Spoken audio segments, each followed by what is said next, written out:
पिछले मौसम सरमा में एक नामवर पाकिस्तानी दानिशवर भारत गए। दौरे के इख्तिताम पर एक गैर सरकारी तंजीम ने दिल्ली में उनके एजाज़ में एक नशिस्त का एहतमाम किया, जिसमें पाकिस्तानी दानिशवर को खराज अकीदत पेश करने के लिए चोटी के भारतीय दानिशवर तशरीफ़ लाए।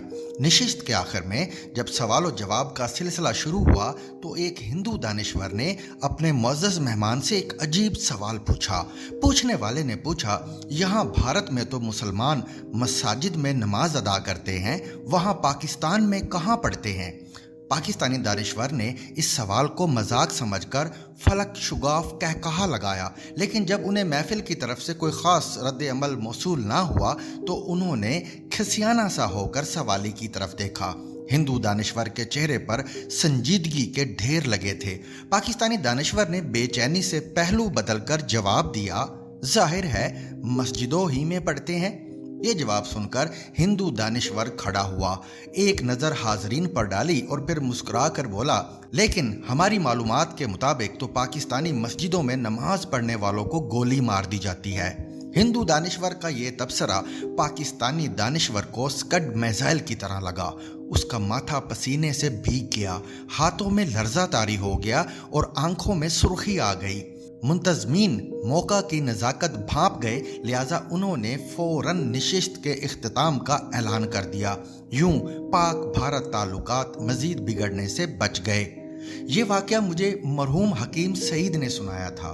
मुझे आज भी वो गर्म सपहर याद है। मैं हमदर्द दवाखाना रावलपिंडी में हकीम साहब के कमरे में बैठा था। मरहूम खिलाफ मामूल थके थके से लग रहे थे। मैंने अदब से तबीयत के इस बोझलपन की वजह दरियाफ्त की तो दिल गिरफ्ता लहजे में बोले, हमने इस दुख से भारत छोड़ा था कि हमें वहाँ मजहबी आज़ादी हासिल नहीं थी। हम नमाज पढ़ने जाते थे तो हिंदू मस्जिदों में सूर छोड़ देते थे, खाना खुदा के दरवाजे पर ढोल पीटते थे, पोलो बराज की थैलियाँ हमारे ऊपर फेंकते थे। हिंदू शरपसंद पिछली सफ़ों में खड़े नमाजियों को छुरे घोंप कर भाग जाते थे। हमने सोचा चलो पाकिस्तान चलते हैं, वहाँ कम अज़ कम हमारे सजदे तो आज़ाद होंगे, हमारी मस्जिदें हमारी दरगाहें तो महफूज होंगी। लेकिन अफसोस आज मुसल्ला गार्ड्स के पहरे के बगैर पाकिस्तान की किसी मस्जिद में नमाज का तसव्वुर तक नहीं। मुझे मेरे बड़े भाई हकीम अब्दुल हमीद दिल्ली से लिखते हैं, सईद वापस आ जाओ, पाकिस्तान के हालात ठीक नहीं, यहाँ इधर कम अज़ कम मस्जिदें तो महफूज हैं। लेकिन उनकी आवाज़ उखड़ गई।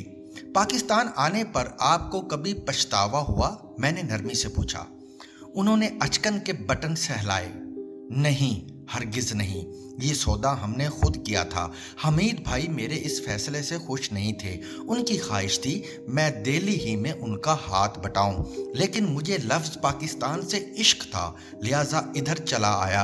अल्लाह ताला ने करम किया और वो इदारा जिसकी बुनियाद मैंने 12 रुपए से रखी थी, आज पाकिस्तान के चंद बड़े इदारों में शुमार होता है। ये सब पाकिस्तान से इश्क का कमाल है। उनकी आवाज़ में बदस्तूर मलाल था। लेकिन पाकिस्तान के हालात से दुख तो होता होगा? मैंने अपने सवाल पर इसरार किया। हाँ, बहुत होता है। अखबार पढ़ता हूँ, सियासतदानों के हालात देखता हूँ, आवाम की दगरगूं सूरत हाल पर नज़र पड़ती है तो बहुत दुख होता है। जब उधर दिल्ली से कोई अजीज़ रिश्तेदार पाकिस्तान आकर कहता है क्यों फिर, तो दिल पर छुरी सी चल जाती है। लेकिन क्या करें, घर जैसा भी है तो अपना, हम इसे छोड़ नहीं सकते, लिहाजा लगे हुए हैं और लगे रहेंगे आखिरी सांस तक। कोई ऐसी ख्वाहिश जिसका आपने आज तक किसी के सामने इजहार नहीं किया? उन्होंने कुछ देर सोचा। हाँ, कभी कभी जी चाहता है मेरी मौत हमीद भाई से पहले हो, वो मेरे जनाजे पर आए, मेरे चेहरे से चादर सरका कर देखें और फिर आहिस्ता से मुस्कुरा कर कहें, हाँ सईद, तुम्हारा फैसला दुरुस्त था। वो गर्म दोपहर ढल गई तो उसके बदन से आज की खुनक और गमनाक सुबह तुलू हुई। मेरे सामने मेज पर आज के अखबार बिखरे पड़े हैं। हर अखबार की पेशानी के साथ आज के सबसे बड़े इंसान की तस्वीर छपी है, खून में नहाई और हसरत में डूबी हुई तस्वीर, जो हर नज़र से चीख चीख कर एक ही सवाल कर रही है, मेरा जुर्म क्या था, मुझे क्यों मारा गया। मैं तो जख्मों पर मरहम रखने वाला शख्स था, फिर मेरे जिस्म को जख्म क्यों बना दिया गया। मेरा दिमाग सुलगी लकड़ियों की तरह चटकने लगा। मैंने सोचा ये तस्वीर आज दिल्ली के किसी अखबार में भी छपी होगी। वो अखबार हमदर्द नगर के एक छोटे से गरीबाना कमरे में भी पहुंचा होगा। चटाई पर बैठे 82 बरस के एक बूढ़े ने भी उसे उठाया होगा। उसकी आंखें भी हजारों लाखों लोगों की तरह छलक पड़ी होंगी। उसने भी शिद्दत जज्बात से अखबार परे फेंक दिया होगा। उसने भी बाजू पर दांत जमाकर चीख मारी होगी। उसने भी अपनी छाती पर हाथ मारा होगा।